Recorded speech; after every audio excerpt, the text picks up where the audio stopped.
సంచలన నిర్ణయాలతో దూసుకుపోతున్న సీఎం రేవంత్ రెడ్డి పాలనలో తన మార్పు చూపిస్తున్నారు. ఈ క్రమంలోనే పోలీస్ శాఖకు సీఎం రేవంత్ రెడ్డి కీలక ఆదేశాలు జారీ చేశారు. దీంతో హైదరాబాద్ నగరవాసులకు పోలీసులు హెచ్చరికలు జారీ చేశారు. ఇకపై బహిరంగ ప్రదేశాల్లో మద్యం తాగొద్దని, రోడ్లపై అల్లర్లు సృష్టించొద్దని పోలీసులు హెచ్చరికలు జారీ చేశారు. మరోవైపు అనుమానాస్పద వ్యక్తులకు లిఫ్ట్ ఇవ్వొద్దని తెలిపారు. నగరంలో దుకాణాలు రాత్రి 10:30 నుంచి 11 గంటలకు మూసివేయాలని ఆదేశాలు జారీ చేశారు. ఇక నుంచి గంజాయి సరఫరాదారులను, గంజాయి తీసుకునే వారిని వదిలిపెట్టేది లేదని, అర్ధరాత్రి జులాయిగా ఎవరైనా తిరిగితే కఠిన చర్యలు తీసుకుంటామని పోలీసులు హెచ్చరికలు జారీ చేసినట్లుగా తెలంగాణ కాంగ్రెస్ తన అధికార ట్విట్టర్లో ఓ పోస్టర్ని విడుదల చేసింది.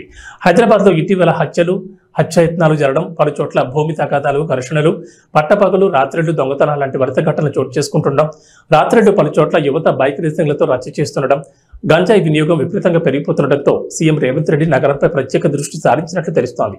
ఈ మేరకు పోలీసులకు ప్రత్యేక ఆదేశాలు జారీ చేసినట్లు సమాచారం.